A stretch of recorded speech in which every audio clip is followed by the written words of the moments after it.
오늘은 실패한 엘리의 자녀들이라고 하는 제목으로 하나님의 말씀 선포하겠습니다. 최근 아동학대가 사회적 이슈가 되면서 이번 한 주간은 기독교 교육에 대해서 깊이 생각해 본 그런 한 주간이었습니다. 여러분은 자녀를 어떻게 키우고 있습니까? 태권도, 피아노 학원, 영어, 수학 학원, 우리가 투자를 아끼지 않고 열심히들 보낼 것입니다. 그러나 많은 분들이 하나님의 축복, 하나님의 장자의 그 특권을 누리는 것에 대해서는 우리가 별 신경을 쓰지 않고 있습니다. 지식이나 돈이나 명예보다 하나님의 약속을 붙들고 살아가는 것을 우리가 강조하는 것, 그것이 진정한 축복입니다. 그러기 위해서는 죄는 어떤 모양이라도 버려야 합니다. 왜냐하면 죄 안에는 진노가 있고 죄 안에는 사망이 있기 때문에 그렇습니다.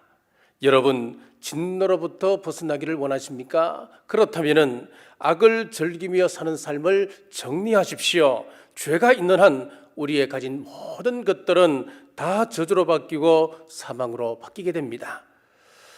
요즘 정인이 사건으로 나라가 시끄럽습니다.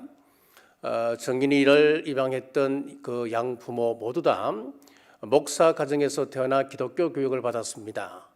그리고 기독교 대학을 졸업하고 또 아버지는 기독교 방송국에서 PD로 일을 했던 사람이었습니다. 이들의 삶은 기독교를 떼고는 설명할 수가 없습니다. 그런데 어떻게 입양한 아이를 죽음으로 몰아갈 수 있겠습니까? 어떻게 이런 가정에서 이런 일이 일어날 수 있을까? 다들 믿을 수 없어 합니다. 하지만 약 3000년경에 기록되어진 하나님의 말씀은 이 시대에 벌어질 일을 정확하게 기술하고 있습니다. 제사장 엘리 가정이 나오고 그 자녀들이 점점 몰락해 가는 모습을 보여주고 있습니다. 여기까지는 여러 역사책에서나 별 차이가 없습니다. 하지만 성경은 그 다음 문제 제기만 하고 있는 것이 아니었습니다. 그 문제 제기를 하고 난 이후에 시공을 초월하여서 문제 해결의 해법을 제시하고 있고 새로운 소망을 품을 수 있게 합니다. 이것이 바로 성경의 위대함입니다. 30절 말씀입니다. 그러므로 이스라엘의 하나님 나 여호와가 말하노라. 내가 전에 내 집과 내 조상의 집이 내 앞에 영원히 행하리라 하였으니 이제 나 여호와가 말하노니 결단코 그렇게 하지 아니하리라. 나를 존중히 여기는 자를 내가 존중히 여기고 나를 멸시하는 자를 내가 경멸하리라. 오늘 말씀을 통하여서 엘리 자녀들이 어떻게 하나님을 멸시했고 또 그들이 어떻게 하나님으로부터 사랑받을 수 있는 방법이 있었는지를 우리는 말씀을 통해 살펴보겠습니다. 엘리의 자녀들은 첫째, 예배를 소홀히 함으로 하나님을 멸시했습니다. 17절 말씀입니다. 이 소년들의 죄가 여호와 앞에 심히 큼은 그들이 여호와의 제사를 멸시함이었더라. 엘리의 두 아들들, 이들도 제사장들입니다. 목회자들입니다. 예배를 인도하는 인도자들입니다. 그런데 예배를 소홀히 했습니다. 멸시했다고 그랬습니다. 두 아들은 백성이 갖고 온 재물을 중간에서 가로채었습니다. 하나님 것을 구별하지 않았습니다. 재물은 맨 먼저 하나님께 드려지게 됩니다. 그런데 홈리와 비느하스가 사람들을 보내어서 갈고리로 찔러 거기에 걸려드는 것들은 우선적으로 가져오게 했습니다. 주지 않으면 뺏어왔다 그랬습니다. 기름은 하나님의 것이라 했습니다. 그런데 기름을 가져왔습니다.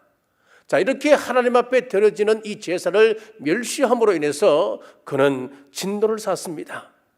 여러분, 우리 자녀들에게 예배에 대해서 정확하게 가르쳤어야 합니다. 잘못 가르치면 어려움 당합니다. 자녀들에게 일찍부터 헌금생활 정확하게 가르치십시오. 하나님을 어떠므로 하는 신앙생활 가르치십시오. 일주일의 첫날을 정확하게 구별할 수 있는 것 여러분 가르치십시오. 철저하게 하나님의 것을 구별하는 것 훈련시키셔야 합니다. 구별을 모르면 아무리 좋은 것을 갖다 준다 하더라도 그것을 관리를 못합니다. 간수를 못합니다. 하나님의 축복을 유지할 수 있는 방법을 가르쳐주지 않는다면 그 모든 축복이 모두 무효가 되어버리고 마는 것입니다. 자, 이스라엘 백성들에게 하나님께서 가나안 땅을 약속하셨습니다. 가나안의 첫 성 여리고는 무사히 지나갑니다. 그런데 이 여리고 성과는 비교도 안 되는 그 아이성에서는 처절한 패배를 맛보게 되지요. 이유가 무엇이었습니까?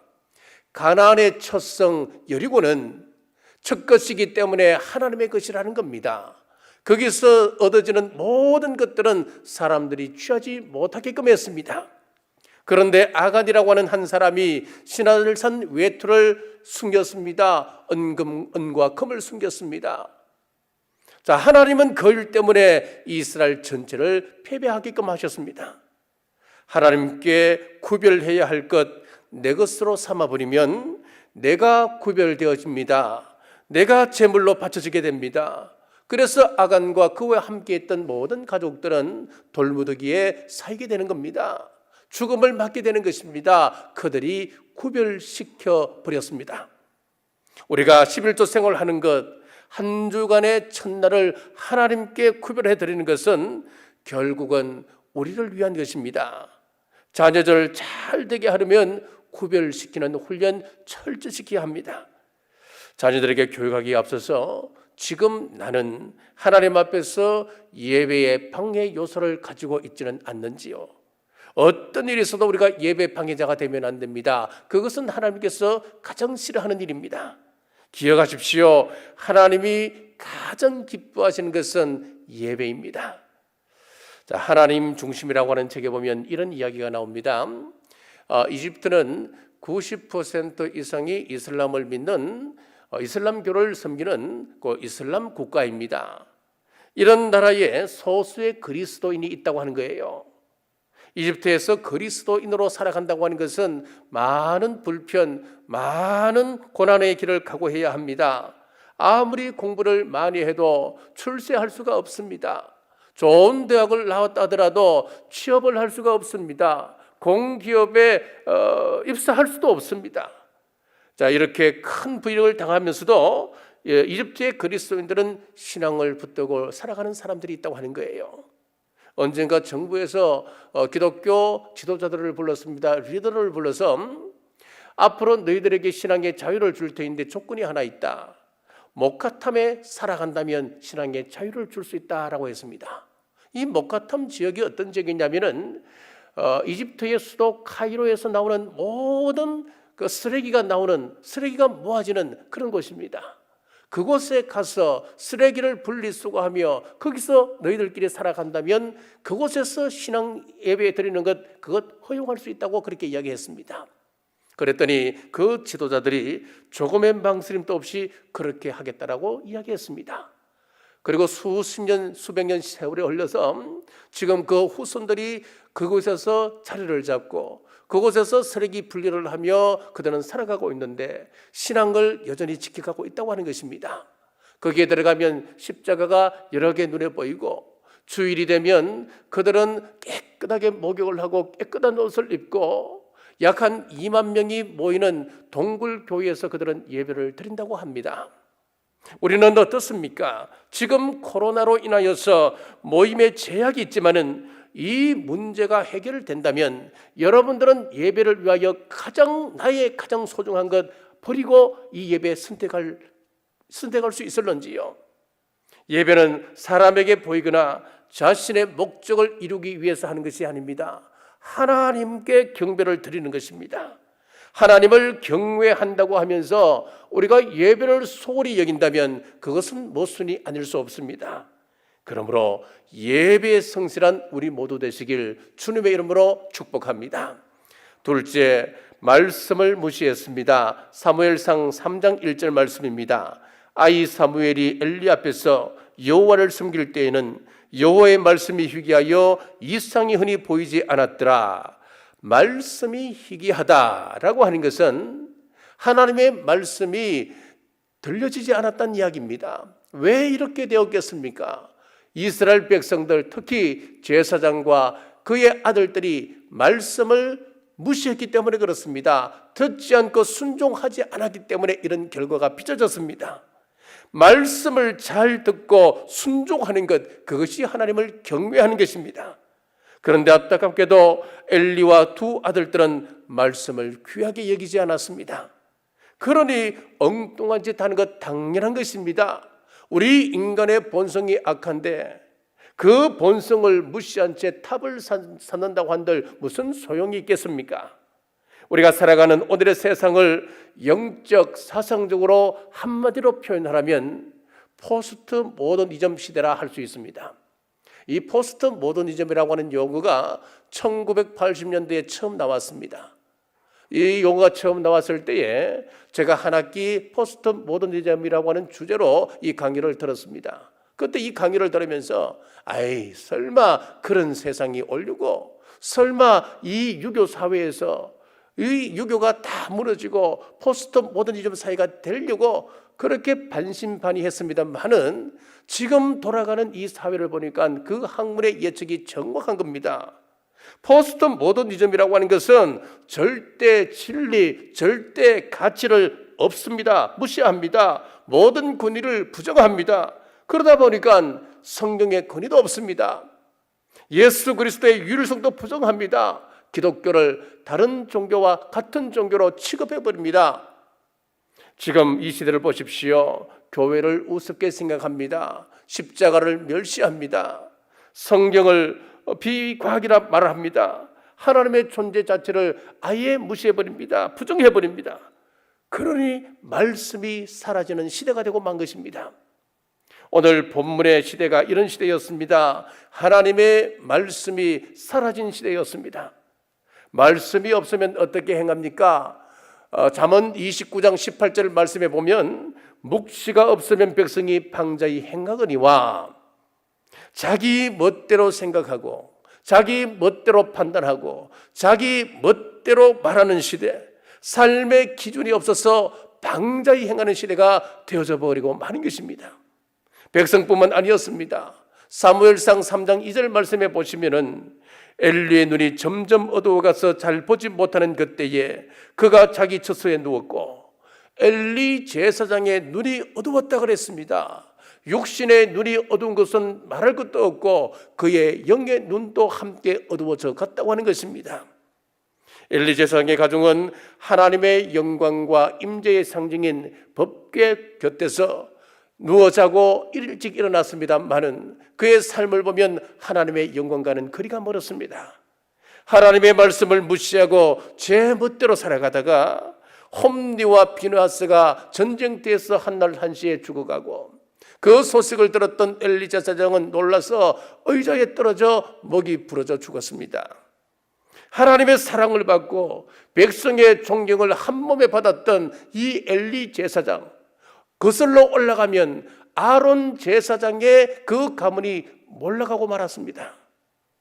자, D.L. 무디 목사님이 참 재밌는 이야기를 했습니다. 내가 설교를 하게 되면은 교인들은 그 설교를 나의 말씀으로 받지 않는다는 겁니다.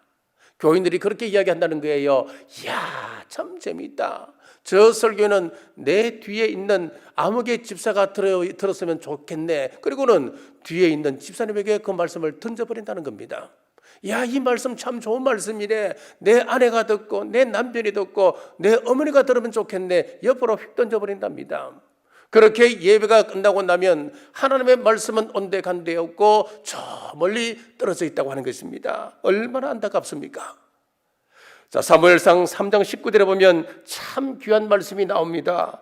여호와께서 그와 함께 계셔서 그의 말이 하나도 땅에 떨어지지 않게 하시니, 강단에서 선포되어지는 목사의 말이 땅에 떨어지지 아니하고 우리 성도들의 가슴에 온전히 심어진다면 여러분의 삶 속에는 기적이 일어납니다.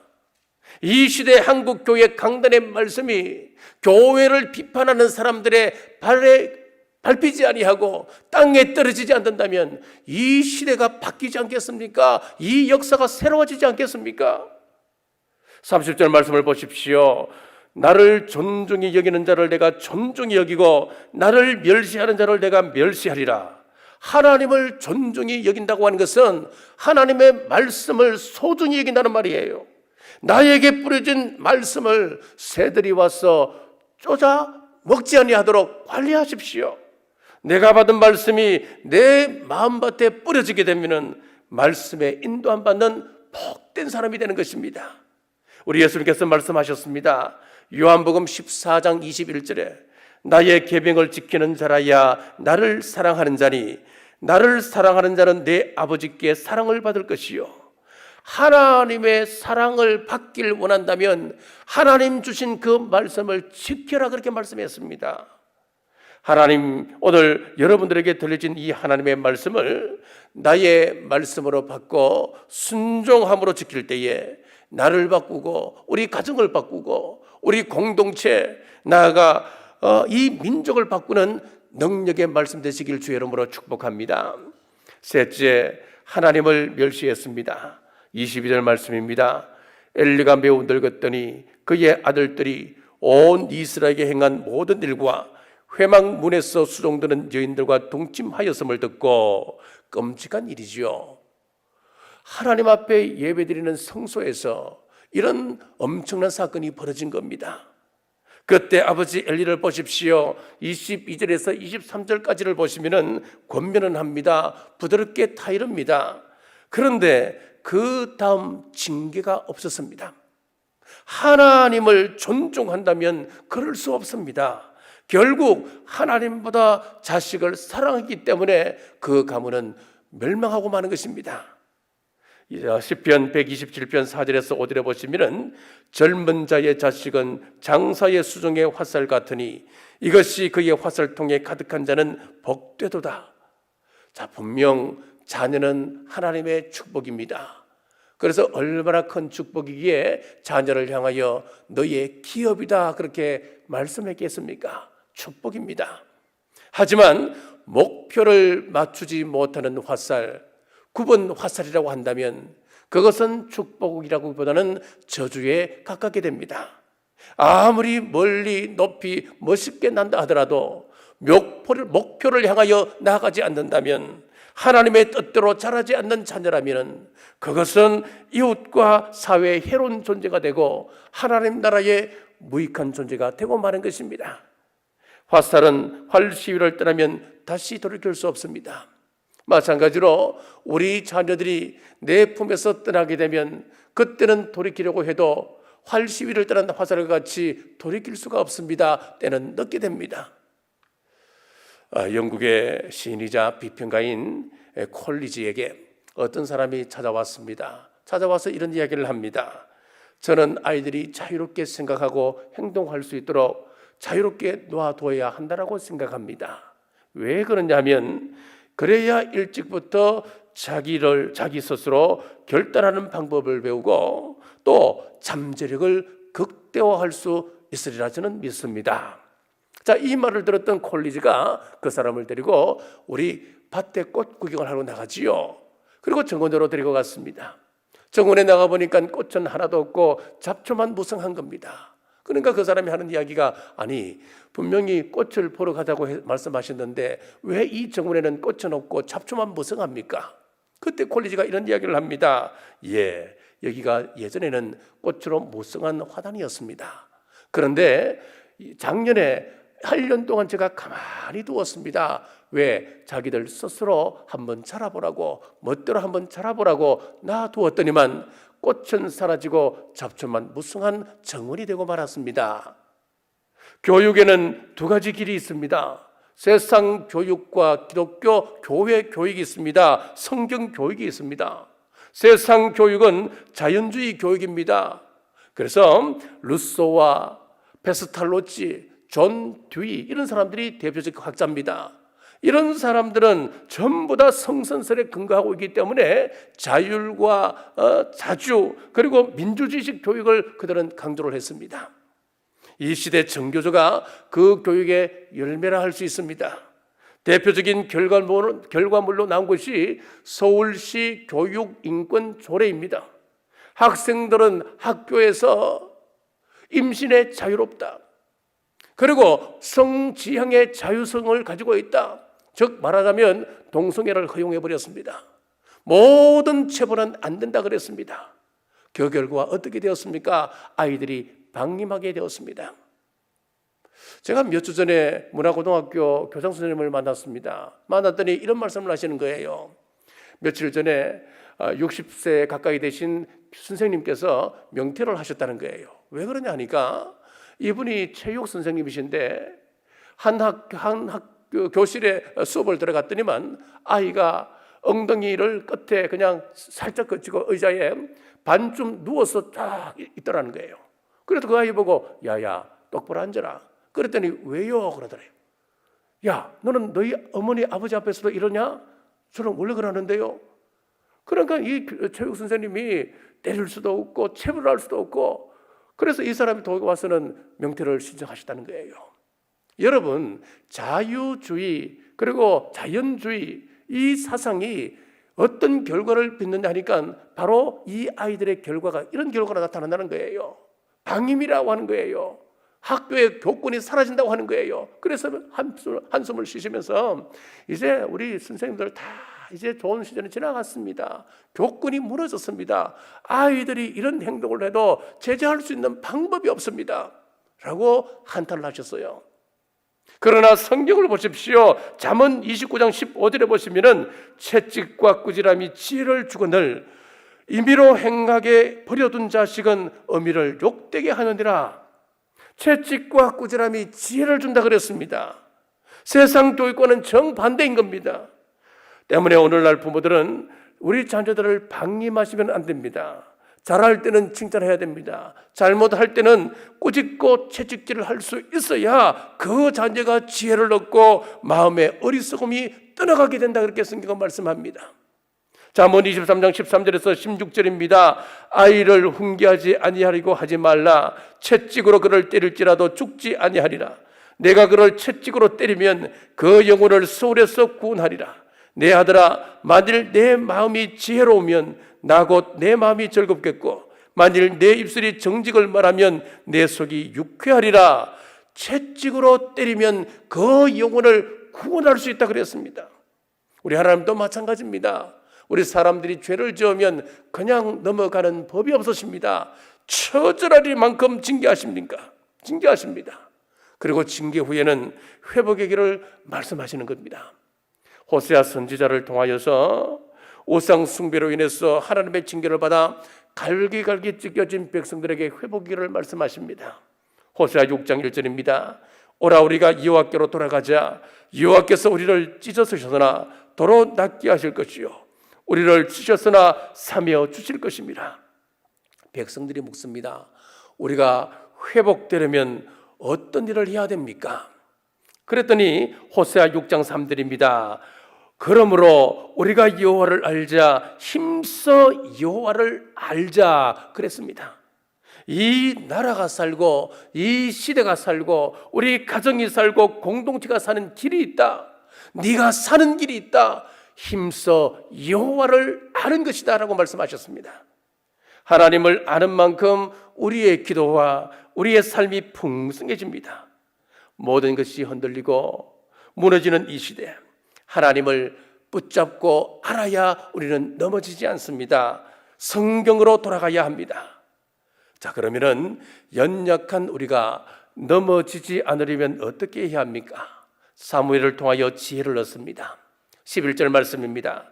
엘가나는 라마의 자기 집으로 돌아가고 그 아이는 제사장 엘리 앞에서 여호와를 섬기니라. 18절 말씀입니다. 사무엘이 어렸을 때에 세마포 에봇을 입고 여호와 앞에서 섬겼더라. 21절 하반절입니다. 아이 사무엘은 여호와 앞에서 자라니라.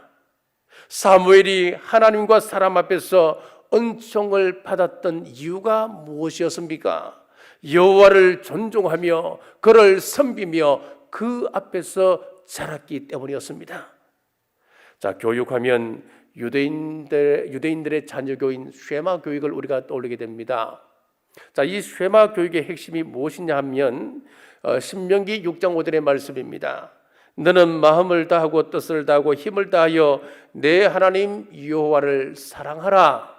쉐마 교육하면 뭔가 심오한 깊이 있는 전문적인 내용이 있을 것으로 우리가 기대를 하는데 다른 것 없습니다. 하나님을 힘써 사랑하라. 이것이 핵심입니다. 그렇습니다. 인생의 승리는 자신의 능력이나 자신의 재주에 달려있는 것이 아닙니다. 인간은 스스로 설 수 있는 존재가 못 됩니다. 하나님께서 함께 주시지 않는다면 우리는 언제든지 넘어질 수밖에 없는 연약한 존재입니다. 그래서 성경은 누누이 권면합니다. 시편 34편 9절입니다. 너희 성도들아 여호와를 경외하라. 그를 경외하는 자에게는 부족함이 없도다. 하나님을 경외하면 만사에 부족함 없도록 만들어 주시겠다 했습니다. 이사야 33장 6절에 보면 귀한 말씀이 나오지요. 여호와를 경외함이 내 보배니라. 하나님을 경외하는 것이 정말 우리 인생에서 어떤 것보다 보배롭다 그렇게 말씀하는 거예요. 시편 127편 1절에서 여호와께서 집을 세우지 아니하시면 세우는 자의 수고가 헛되며 라고 했습니다. 여기저기에 유혹이 많은 세상입니다. 그러니 우리 약한 우리 아이들 어떻게 배겨내겠습니까? 세상 사회에서 웬만한 것은 내 노력 여하에 따라서 결과를 냅니다. 그러나 자녀 문제만큼은 내 마음대로 되지 않습니다. 이 방법 저 방법 다 동원해보고 좋은 교육 다 시켜보지만은 내 뜻대로 되지 않는 것이 자식 농사입니다. 그래서 뒤늦게 깨닫고 하나님 내 마음대로 안 됩니다. 하나님께 바칩니다. 하나님 이 자녀를 이끌어 주옵소서. 우리가 맡기고 두 손 들고 항복하는 겁니다. 그렇습니다. 하나님께서 우리 자녀들을 붙들어 주셔야 합니다. 하나님의 인도함을 받아야 우리 자녀가 바른 인격으로 사회 속에서 유익한 사람이 될 수 있는 것입니다. 하나님의 인도함을 받는 방법, 하나님께서 우리 자녀들의 삶 속에 들어와 개입할 수 있는 방법이 하나 있습니다. 그것은 바로 기도입니다. 어거스틴의 어머니 모니카가 방탕한 자식을 위하여 눈물 뿌리며 기도하고 있을 때에 그는 암브로시우스 목사님의 그 한마디 말씀에 큰 위로를 받았다고 합니다. 암브로시우스 목사님이 이렇게 말합니다. 어머니의 눈물의 기도를 먹은 자식은 망하지 않습니다. 어머니의 눈물의 기도를 먹고 자라난 그 자식은 하나님께서 결코 버리지 아니하십니다. 그렇습니다. 아버지 어머니의 눈물을 먹고 자라난 자식은 망하지 않습니다. 자녀들이 어머니의 기도를 듣고 어머니가 믿음으로 양육한다면 하나님께서 결코 그 자녀를 버리지 않고 반드시 그 자녀를 사용하신다고 하는 것입니다. 우리 하나님을 사랑하고 말씀을 존중히 여기는 자녀 될 수 있도록 기도하는 우리 모두 되시길 주님의 이름으로 축복합니다. 과거 권력자들은 주기적으로 발생하는 대역병의 화살을 약자들에게 마녀 사냥이라고 하는 굴레를 씌워서 대중의 분노와 두려움을 상쇄시켜 나갔습니다. 자, 이런 잘못된 관행을 과학이 발달한 현대에도 그대로 적용이 됩니다. 정치꾼과 정치 지향적 언론들 그리고 기독교 안티들은 대중들의 욕망을 관리하기 위하여서 오늘날에도 여전히 콜로세움에 우리 신앙인들을 맹수의 밥으로 던져버리길 그들은 원하고 있습니다. 그래서 덫을 놓고 기다리고 있습니다. 이처럼 시대가 악하고 험하기 때문에 하나님의 도움이 아니면 우리의 신앙을 지키기 힘듭니다. 우리 자녀들의 신앙을 지켜나가기 힘든 것입니다. 우리 자녀들을 예배와 말씀으로 잘 양육하여서 하나님과 동행하고 축복을 간직하게끔 하십시오. 그리고 하나님의 대행자로 이 사회 속에서 선한 영향력을 끼치는 유익한 사람으로 그리고 하나님의 사랑받는 귀한 자녀로 세움받을 수 있도록 기도하는 우리 모두 되시길 주님의 이름으로 축복합니다. 기도하겠습니다. 하나님 아버지 감사합니다. 험한 세상 속에서 우리 자녀들 말씀으로 잘 양육하게 하옵소서. 우리 자녀들에게 하나님과 맺은 언약관계가 무엇인가를 잘 전수하여 순종할 수 있도록 도우시옵소서. 우리 자녀들이 망할 자의 길에 서 있으면서 흥할 것을 기대하는 어리석음을 버리고 돌이켜 하나님 앞에 정결한 자로 구별된 자로 세워지게 인도하여 주옵소서. 우리 교회가 비전 2027을 선포했습니다. 교회의 비전이 나의 비전 되어 기도하며 기쁨으로 동참할 때 교회를 통하여 역사하시는 하나님의 복을 누리게 하옵소서. 포스트 코로나 시대를 대비하며 메신저 뉴스라는 전도 콘텐츠를 준비했습니다. 이 도구를 잘 활용하여 복음의 문이 닫히기 전에 힘써 전하는 우리 남부의 권속들 되게 하옵소서. 다시 오실 예수님 이름으로 간절히 기도드리옵나이다. 아멘.